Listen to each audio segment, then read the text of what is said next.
Hello, welcome back to Al Talks. Uh, this episode I hadn't planned on doing. Um, this episode is very personal because I feel like I have to talk about this. I mean, I just have to. I feel at this stage I can't hold it off. Um, I can't remember. Let me just give me a second. Let me just check. I think there's one episode I did a few episodes back called Metal Memories, or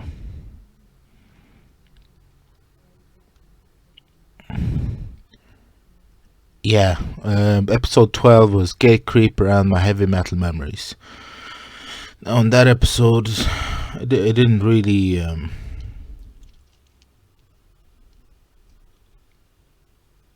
Didn't really talk about the negative experience that I had with metal. It was only, obviously, I think in that episode, only positive ones.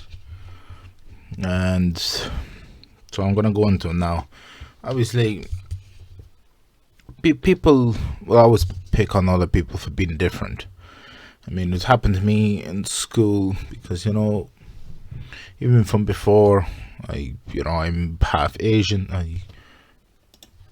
Before coming to Ireland, I lived in Russia, so I had to move from Siberia to the European part of Russia, and it was being picked on for being, half Asian, whereas most of the kids were all white Caucasian Russians. So it's nothing that I haven't experienced before. But when I got into, like, in school before I finished, I would have liked like old school rap and EDM quite a lot. And then I would have gotten to like the likes of Jimi Hendrix and a lot of like rock, like Stones and Guns N' Roses and stuff like that. And then I was always friends with a couple of musicians, and then one of them, who is still a good friend of mine, he started talking about a band called Black Sabbath, and I was like, "Who are they?" He's like, "Oh, because at this stage Sabbath had broken up," and he said, "Oh, it was the band that Ozzy Osbourne was the lead singer after they started with Randy Rhoads and everybody else." Um, so I was like, I started listening to Sabbath, and I started listening to Ozzy Osbourne, because this stage he was touring on his own. And then eventually started listening to Motorhead, and then it all kind of transpired into Metallica, Slayer, and all the other bands. But I mean, our group did get picked on and whatever else. But the people that made fun of us for being, they used to call us corn freaks. But not all of us listened to Korn, but that's neither here or there. But I was talking about this with a friend of mine a few weeks back. We are actually looking over old Bloodstock band sets, and we were just talking. I said, "Look, as much as we got picked on, there was sometimes people hit us or whatever, but none of us died for it." And the reason I bring that up is because someone did die for it, for being different, for believing something else. And that person was Sophie Lancaster. Now, there's obviously been other victims of this, but this one hits home because she was 20. I'm looking at an article here now. Like, Sophie and her boyfriend Robert were attacked on the 11th of August 2007. She died 13 days later because she went into a coma, and they pronounced, they couldn't resuscitate. She couldn't come out. Doctors realized that she wouldn't be able to come out of coma. Her boyfriend survived after he was knocked unconscious. He later recovered, and he's. But I mean, none of us did die for it. And the group of people that I'm friends with that are metalheads now, and they're like punk or rock or whatever else, we're very, very close. And I could never imagine that we would be, enjoying music or whatever else, and that we would be attacked by a group of 5 teenagers like Sophie and her boyfriend Robert were, and to die for what we liked or what we enjoyed or what we believed in. There's always been divides in humanity over everything. I remember my history teacher said in school that every time a nation gains independence, there's always a civil war, because people will never agree on anything. You look at any big country, including here in Ireland, the minute Ireland gained independence, they had a civil war, the same as in Russia. Russia had a revolution in 1917. Immediately after, there was a civil war. I'm going to tell you a personal story about about metal. So this is going back a few years. So I'm in a bar with a few friends of mine, and we're sitting down, and I'm actually, funny enough, I'm wearing this vest that I'm wearing right now currently. And I'll give you a better look of it, This, there's patches on the back and whatever else. And there's a couple there sitting across, like we were sitting at a big there was a table and 2 big benches, and they were sitting behind us, and I was facing them, and they were sitting, I'm talking to my friends, we're having fun, whatever, having drinks, and they kept looking over. And like I'm at this stage, I've had this vest. Sorry, at that stage, I've had that vest for a couple of years, so I'm well used to the attention. It's nothing new to me, and kept looking over. So eventually, we moved to another bar, and we go in, and they're there again, but we're sitting. Again, we're sitting not too far away, and we were sitting in a big bench. Well, actually, there's like a couch sort of thing, and they were sitting on the other side of it. And, again, my group of friends were all there. And my friends got up to get a drink, and I was sitting down, and then your man came over and said, "Do you mind if I talk to you for a second?" He said, "No, I don't."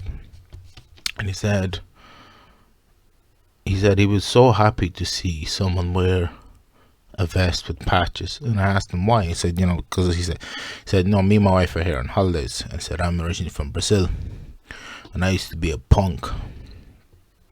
And he said, when I used to go out on the street, the kids that he was, on his street they lived with or in town, they would beat him up just for wearing a vest with patches. And that really upset me, because it's the same as with Sophie, who died for just dressing like a goth. When he said that to me, I was like, and I said to him, because of you, I walk around this town now wearing this. I said, the sacrifice that you made, like he said, despite getting bet up all the time, he still wore it. He didn't care. When the punk culture came to Britain, it was all about it was always about being a rebel, being against the regime, and stuff like that. So I actually bought this guy and his wife, they bought them drinks.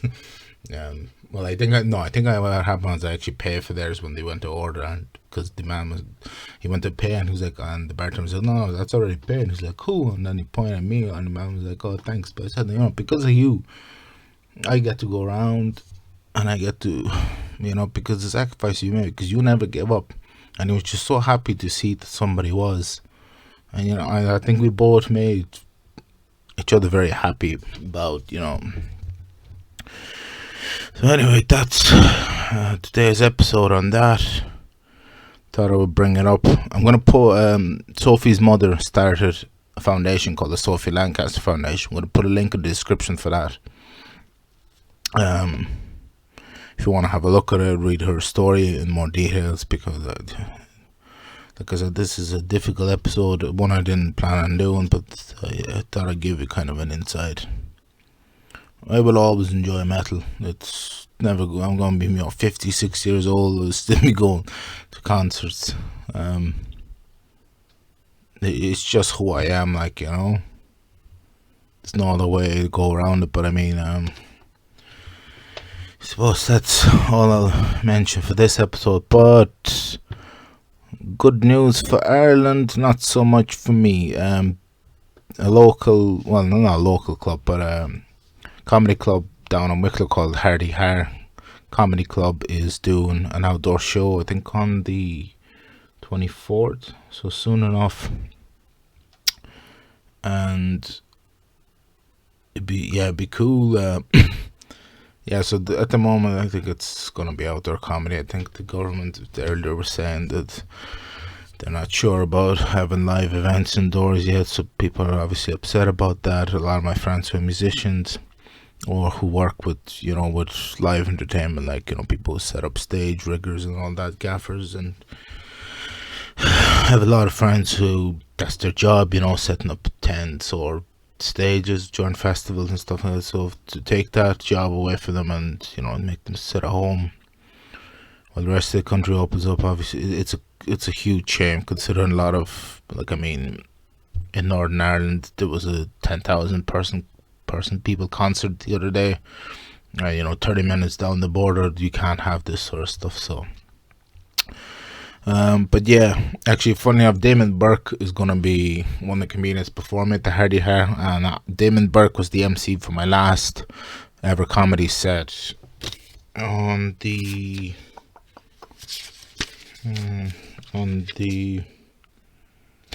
what can I call it?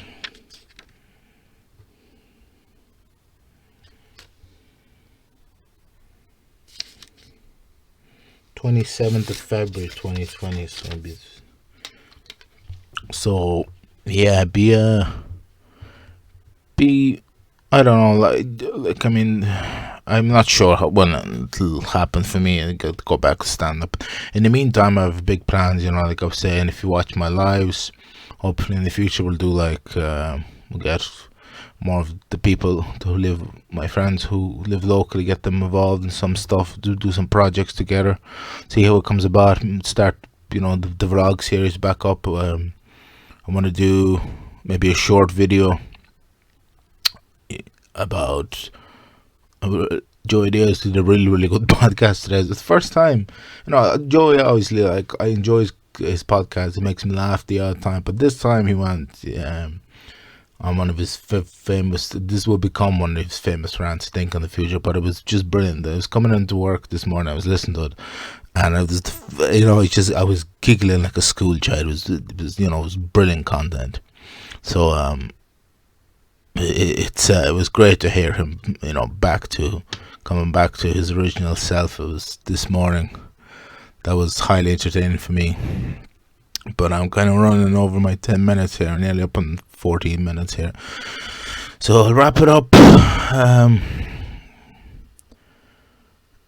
Also, before I go, if there's any kid that feels who enjoys punk or metal or rock or kind of any alternative music scene other than the popular or the hip stuff, whatever the fuck you want to call it, you're not alone. I mean, okay, this is going to be a long, this might be a very long podcast now at this stage. I was trying to sign off, but unfortunately that's not going to happen now. Just remember, I'll leave on a positive. Like, you can reach out to me on the page. I have my email there. I have my socials. I will reply to you. Don't feel that you're alone. You're not, because there's so many of us in the metal community. We're all like a big family. We don't know each other. And I'll explain why I say this. As you know, in the Heavy Metal Memories episode, I mentioned that I went to see Slayer in a farewell tour. Slayer been performing for, I think it was 50 years at this stage. Or 45, I can't exactly remember, but it was their last tour. They were going to do this last tour, and that was going to be the end of it. And just before that gig, I had developed shin splints. Shin splints, from what I googled and what was explained to me by medical professionals, it's basically like tiny fractures in your bone that would heal over time, but it's very painful to walk. It happens because when basically you have it happens a lot to runners where they have the compression with their feet hitting the ground. There's no shock absorption, and so it eventually travels up your bone, and something can cause little cracks and stuff. It's very, very painful. I had to go through it for months, but anyway, there was no way I was going to miss this last gig. So I went to this gig, and I was like, a mosh pit started, and I was like, no way am I missing this. So I go in there, and I lost my balance because obviously I couldn't walk properly, and I got knocked to the floor. And the minute I got knocked to the floor, 3 or 4 hands went down immediately to pick me back up, because that's what you do when you're moshing at a heavy gig, at a heavy metal gig. But this dude ran over. He had like long hair way past it, nearly down to his back. Like, he had no top, and he ran over. He pushed all the other people away. He picked me up and he shook me, right?